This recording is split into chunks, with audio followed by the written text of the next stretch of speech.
Hi, Vincent Hall, and welcome to another episode of Anyone Can Draw, Paint, and Create. And also, happy first full day of autumn. Now that we have the autumnal equinox put away, we can start thinking about the days getting darker. So I like to work in reverse, so we're going to think about things that are lighter. Last week, we talked about low-key drawings and paintings, and we looked at a lot of things that were very subdued and dark and kind of mercurial and moody. This week, we're going the opposite extreme. We're going to learn what it means to have a high-key drawing. So if you recall, if low-key was basically everything from middle value gray to the blackest of blacks with just a little bit of white, today we're going to do the opposite. So everything is going to be lighter value grays to the whitest of whites with just a smidgen of black. And I've decided to move away from plants and still lifes and try an animal. And I really like cows. Well, I like llamas a lot too, for as far as domesticated farm animals, but cows are also right up there. And I don't have a white cow in my kitchen, so I had to go with a picture of one, which I'll be showing you on my computer shortly. But first, I thought we could take a look at what high-key drawings and paintings actually look like. And believe it or not, it is a very high-resolution realistic drawing of two young, I think they're hyenas. And the white background is called blown out, which means it's pretty light highlights. There's not a lot of definition. And you can see these animals do have a value range that goes even into the darks. But if we look at this drawing as a whole, the whole entire area, 70% of it is in the high key range, and that's pretty much the proportions you want to go for. Of course, you can have some dark areas. If the painting or the drawing was all just white, it would be the proverbial white cow in a snowstorm. And while I am going to do a white cow, my cow is not in a snowstorm. In color, you can see this is a painting in high key. There's not a lot of shadows, and so colors like light yellow greens, this ochre color, this light cerulean blue with some white, and just a really harsh little tint of this dark blue on the wagon give the illusion of depth, but everything is still in that value range. So painters, if you're following along and want to paint, just think of using your lighter tints and versions of your paints rather than the darker shadows. This one reads high key, even though it's really more neon key. I feel like we're right down in Key West or something. But the idea is bright, vivid colors can also read light. The only darker areas might be this kind of emerald green and a little bit of the burnt sienna on this palm tree. This still life is very soft. I think this is very pretty too. Almost monochromatic, and monochromatic can also be high key. So you can do a 2-for-1 with this if you really like monochromatic, but stick with your lighter tones and values. It's going to be your lavenders, not your deep purples, your light yellows, not your cadmium deep yellows if you're doing color pencil or pastel. Speaking of pastel, I saw this and I thought of Maureen Kammer because she does beautiful pastel work. And this is an example of pastel in high key. Even the shadows are created with lighter hues. So the key is very little darks. There's a couple of darks here and on this little tree branch or trunk, but not a lot anywhere else. And that gives you the values. This one is almost hard to see. The idea of the figure illuminated by the sun. And it's almost like one of those days where this is what it looked like before you put your polarized sunglasses on. Again, almost monochromatic, but this is still considered high key. We'll do a few more. I like the little flamingo here. He's kind of fun. So even a beach scene can be high key. We don't have deep brooding seas and dark cloudy skies. Everything is light. But getting back to pencil, here's an example that I really think is beautiful. And there are people that draw so photorealistically, you would think it's a photo. Notice there are some super dark darks. And there's just in the inside of the ear, around the eye, and this little bit of the nose that draws you into this entire drawing. But the rest of it is so light that it just kind of floats away into the background and then pulls you back in again. This idea where the background and the foreground being the lioness and the background being all of this stuff behind her, is what we call ambiguity of figure and ground. So it simply means that some areas, like down here, maybe a little bit up in the little parts of her ear. We're not sure where the background ends and the foreground begins, and that makes for a very interesting drawing or painting. This is just a close-up of some flowers. I thought the stems were pretty interesting. They're the only dark thing in it. This would also qualify as high contrast. Lots of things overlap. I threw in this goose for Midge because I know she likes animals too. And Midge Holmes is a phenomenal animal painter and drawer. And I just thought you would like to see a high key goose. So the background does get a little dark, but most of this is in the high key value range. Still lifes work too. Just don't go to that number 9B pencil. Keep your shadows in the mid value range. Here's a portrait. And again, his beard is pretty much all high key. Here is a still life that almost looks more like just a sketch for a drawing, and it may as well be. But sketching is usually a high key exercise, so you've probably done this without knowing. Here's a portrait where they utilize almost all the white paper as her skin tone. That way you don't have to worry about all the shadows and everything. It's a really blown out picture, but the hat frames the face and it works. Even a small child works well for a high key drawing. It's beautiful, it fades away. It's just enough to give you some interest and to keep you looking at the figure, almost like the lioness in this one. Go to this one because I'm coming up on a cow. This is not the one I'm going to be using, but notice the line work. Not everything has to be blendy, especially with a high key drawing. We can use lines for interest. This is called a varied weight drawing, line weight drawing, because the lines are thicker, then they're thinner. Sometimes as they crest into the bend on the apex of the bend, it goes away. So think about using some darker lines, some lighter lines. It's very gestural, but it works. These are just some of the examples that I have, and I'll add the rest of these to the slideshow at the end of the video. But now it's time for us to get started on our cow. I have my paper and I have my pencils, the same set that I've been using, and I'm going to be using the pencils that are from 4B for my darkest darks rather than that 9B from last week, and going all the way up to that 9H, which is almost impossible to see, but hopefully we'll make it work. I'm going to get started on this drawing and hopefully you'll be able to follow along. He has lots of light grays and whites, and I'm just going to interpret these pinkish tones in his ear as a lighter gray because I am going to stick with graphite. We'll be doing color next week again, but I wanted to keep this even more pure for you so you can compare apples to apples. In other words, a graphite low key with a graphite high key. So here's what I'm working with. Now it's time to get the paper out and get to work.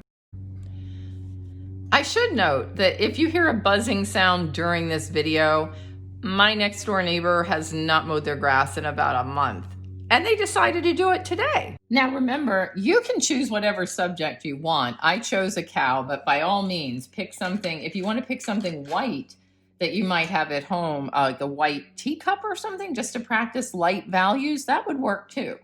But if you're interested in drawing the front view of a cow, I am going to show you how to do that pretty simply.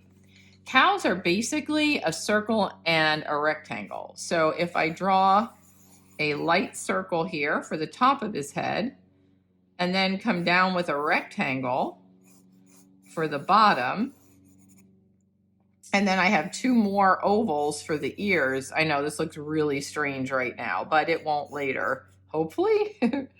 And then I just noticed that the taper of his neck coincides with the nose. Now, no, this isn't exactly what a cow would look like if you can see these lines at all, but it gives you a start. So circle, rectangle, ovals, and then just fill in the lines. Now what I'm going to do is probably modify the size of this a little bit, my eraser, and just start lightly filling in. So again, I'm going to go a little bit darker than I would because we have to be cognizant of the fact that I want you to be able to see what I'm doing here. And coming around, and then his little snout comes down and tapers here.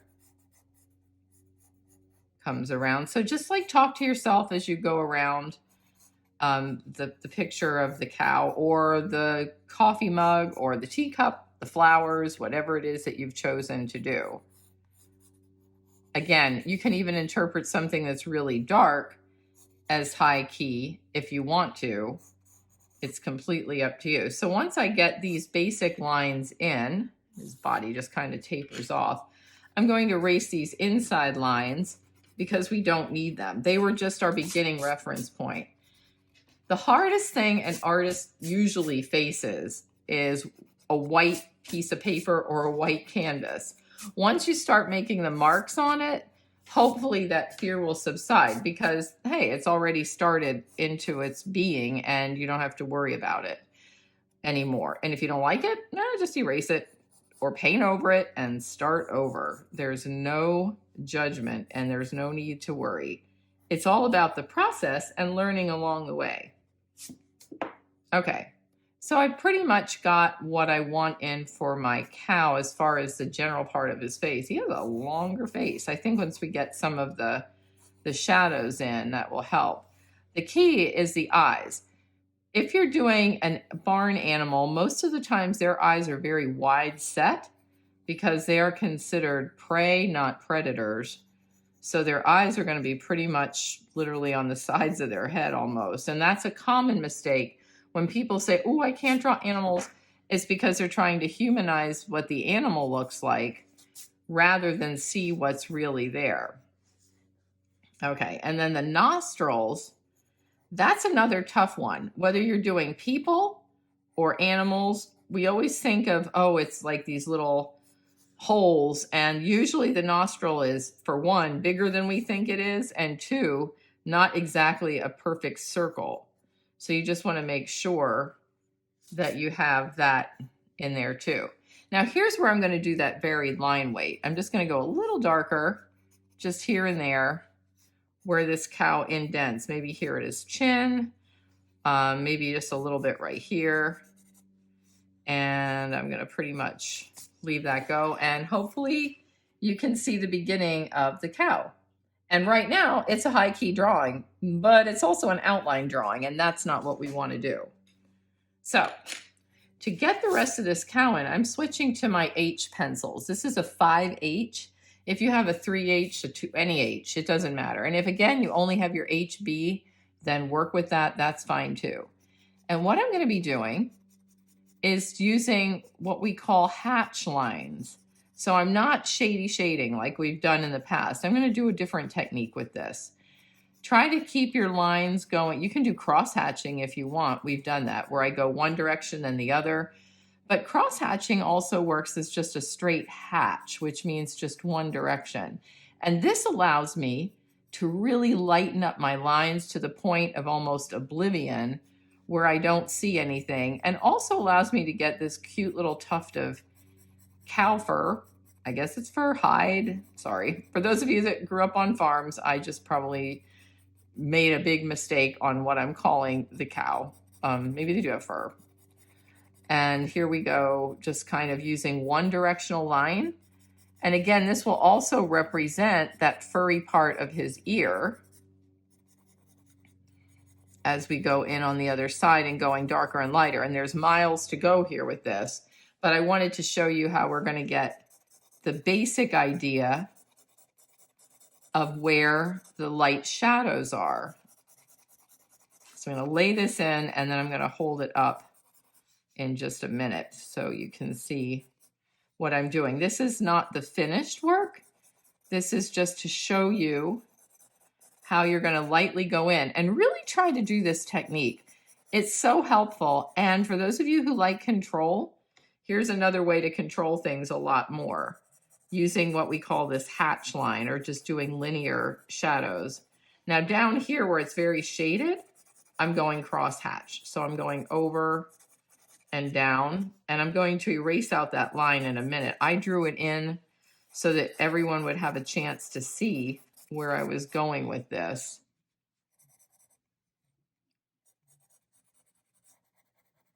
And then we go here, that's his eyelid. It's important to note the eyelids, and you can show even teeny details. You see here I'm doing these tiny little hatch lines. And I see a little cowlick, pun intended, right here where his fur goes in all directions. So I'm going this way and that way. It's almost like a dandelion that's gone to seed here, this little tuft of hair that he has. And then there's another little shadow coming up his nose. When you start to look and change angles, I'm not keeping my lines going on a diagonal all the time. Sometimes I go straight down. Sometimes I put another little line over top of the line that I have. But the idea is to just kind of block in where my lightest highlights are. So now we see we have a line and we don't want that. I put it in so I'd know where to go, but the pencil gives and the eraser takes away. So we're going to take out some of these lines. And what we're going to do is actually go to our B pencil. And I have a 2B. I'm not going to go really dark, but I want a darker one. And I'm going to see just the edge of my line. And this one I am shading in a little bit more because it's the background. So I'm not doing the hatch line for the background because I want to blend this in eventually. But this is going to give that nice white outline that the cow has along the edge of her fur and her ear, because the background is just a wee bit darker than the white cow. It's a light green. So I can lay this in. You could use as soft of a lead as you want. If you have an ebony pencil, some of you that are veteran drawers might have an arsenal of supplies. Feel free to use it. This is also one of those areas where we can go almost horizontal to the paper again. So even if you're using color pencil, you could do this way. We're just trying to block this in. So the cow will not be a lot of shade, but the background is. If you happen to be a photographer watching this, this is also called shallow depth of field, and we've talked about that. It's where the background is kind of blurred out, and I'm not going to go all the way into this drawing for this because I think you'll get the idea. And this, again, is akin to watching paint dry, just somebody shading in these values. But I did want you to get the essence of where we're going. I'll give a little more here. Then in this area, what I can do, I'm going to turn my paper vertically for a minute so I have more control, is just kind of blur this in a little bit. Why am I doing the background before I finish the cow? Because if you get too locked into your subject matter, frankly, it's going to look cut out. It's really good to work both the background and the foreground simultaneously. So I'm not going to finish this background either. I'm just roughing in some of the tones so I have something to work with. And then what I'm going to do is take my eraser and go back in and use my eraser as a drawing tool, which we've been talking about since the beginning here. And go just around the edge of this because this cow is lit from behind. The sun is shining and we've got that really pretty rim light around the edge of the subject, in this case, the cow. So you can see I'm erasing back out. And by erasing out, it's actually creating the edge of the animal. So not everything has to be a pencil line in order for it to work. And I can see here, the cow's snout comes out a little bit more. This comes in. So the beauty of drawing with an eraser is it's pretty easy to fix. And I'm going to get rid of this line because that's too dark. So get rid of those crumbs. So I hope you can see this is where we got started. We're doing any kind of background, but I'm keeping it in the lighter values. This cow is going to be mostly light. I'm just going to go work a little bit more on getting some of these hatch lines in. I hope you can see them.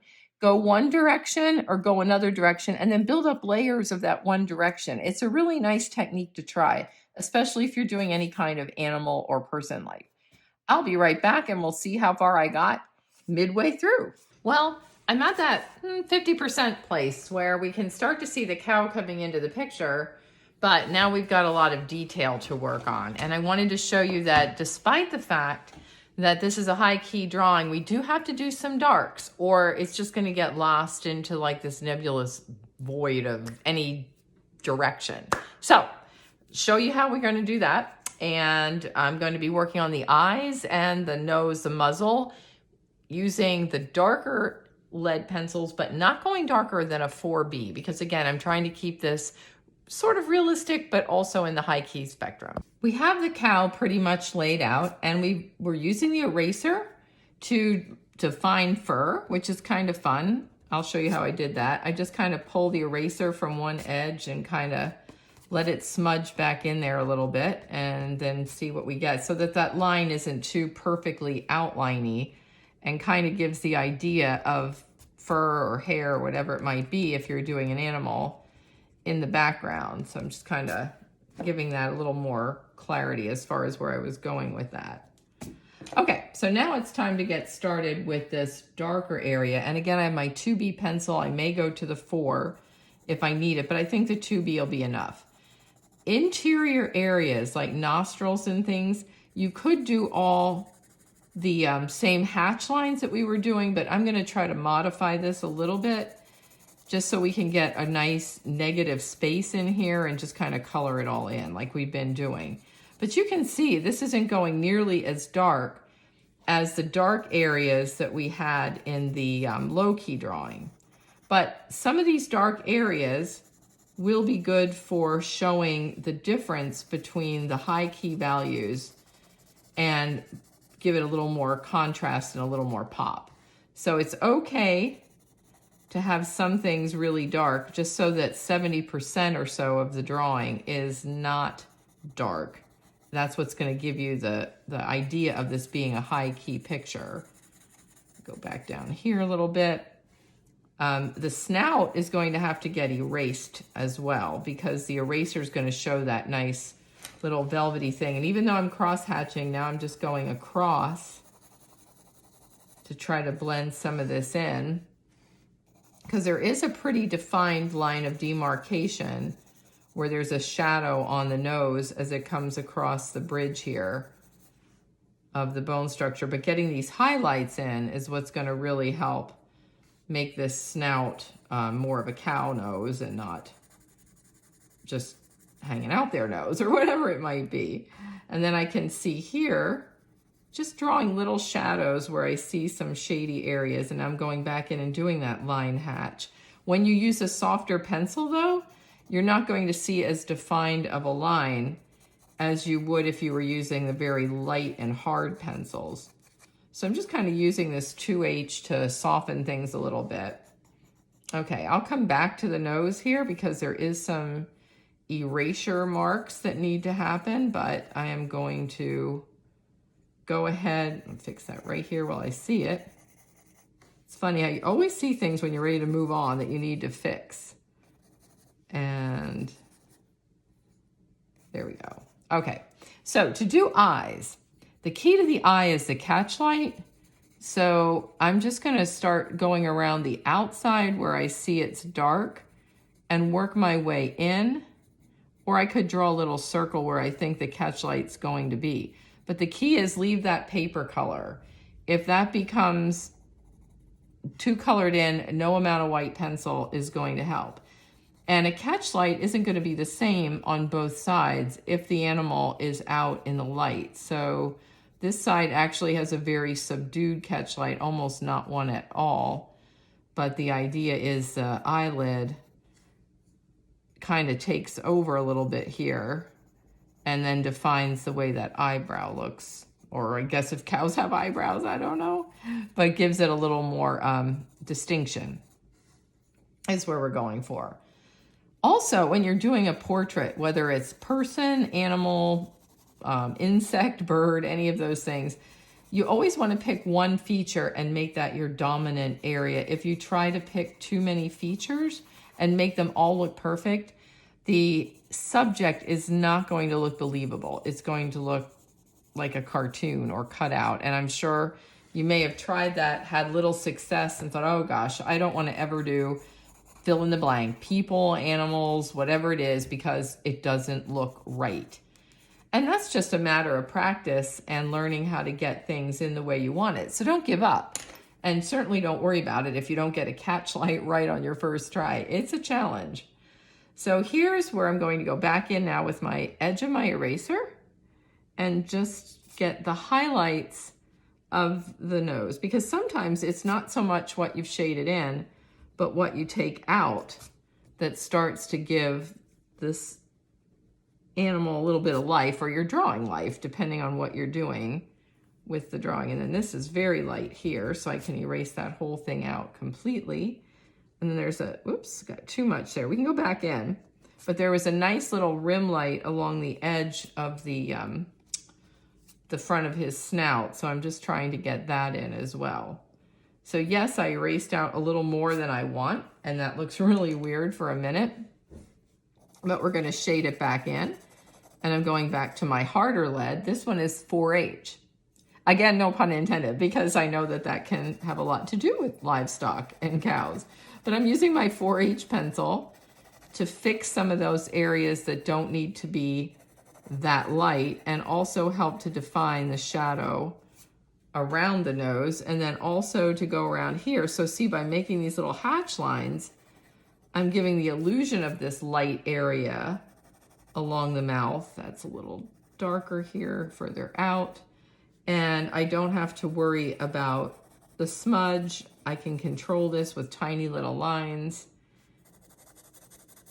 Here's a nice little line there. There's this catch here. And then going back to, oops, not that one, the 2B pencil again. I'm just gonna press as hard as I can and go vertical. A vertical line is going to give the sense of negative space, that this nostril on the cow is actually going back or receding in. And then the same thing underneath. The front top of the mouth usually casts a shadow on what's underneath. So we know we have to get a little darker in here.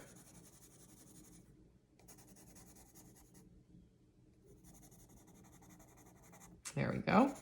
Okay. All right. So takeaways from this part: don't be afraid to erase. Go back in, erase again. There's nothing wrong with multiple erasures on these things, so that you can try to see where you're going. You can cut the eraser, which I think I'm going to go do here in a minute, so that you can keep a nice sharp edge, because this is getting worn down. If I cut it, I have a precision drawing tool, and you can still always use the eraser. That's not going to stop. I think that's a good midpoint. I'll show you where we are with this, and I'll be back with the finished version, and we'll take a look at how this compares to our photo. I had some time to get this pretty much laid in and keep it pretty high key. Yes, there's a lot of mid-value grays, but most of it is middle value or higher, and I still have a little more to fix here in the snout.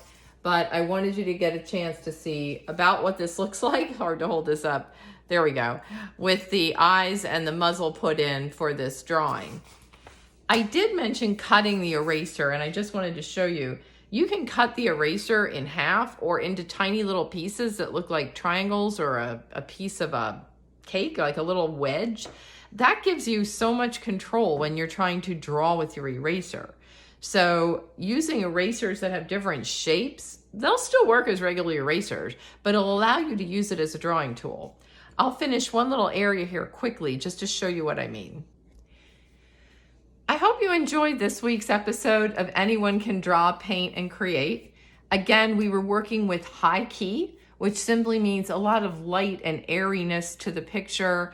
Not too many shadows, but just enough to give it some oomph, if you will. I hope you enjoyed the slides that follow. They should give you some inspiration, or just enough to get your feet wet in this if it's your first time trying a drawing of this nature.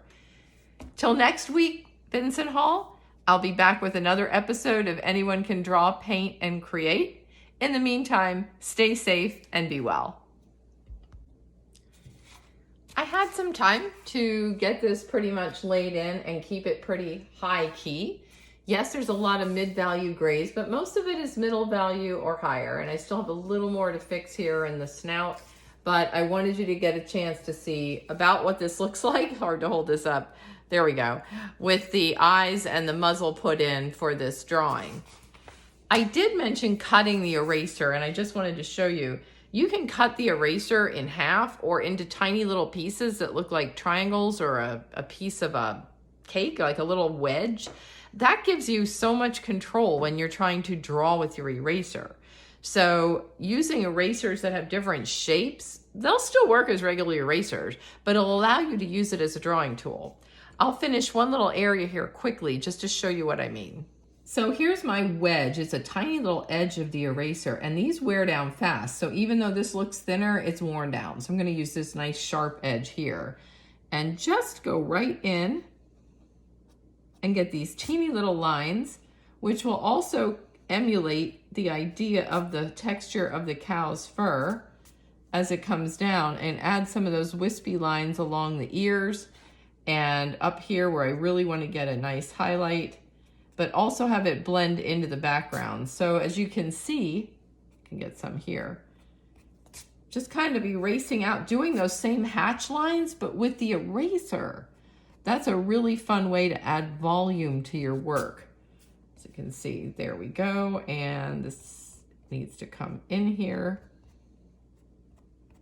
a little bit. I need to study my cows a little better, I think. But that should give you the idea of drawing with the eraser. So again, doing the same short little hatchy lines that I was just doing with the pencil, get rid of that, will allow you to get the idea of wispy fur or hair if you're doing a person. Oh, there you go. That's good. I wanted to see that. I don't know if you can see that right now, but right here where I was erasing in, it almost looks like sgraffito. I really like that. So I'm using the edge of the eraser and just pulling. The key is to have a really sharp eraser. So get your scissors and give it a try. I hope you enjoyed this week's episode of Anyone Can Draw, Paint, and Create. Again, we were working with high key, which simply means a lot of light and airiness to the picture. Not too many shadows, but just enough to give it some oomph, if you will. I hope you enjoyed the slides that follow. They should give you some inspiration or just enough to get your feet wet in this if it's your first time trying a drawing of this nature. Till next week, Vincent Hall, I'll be back with another episode of Anyone Can Draw, Paint, and Create. In the meantime, stay safe and be well.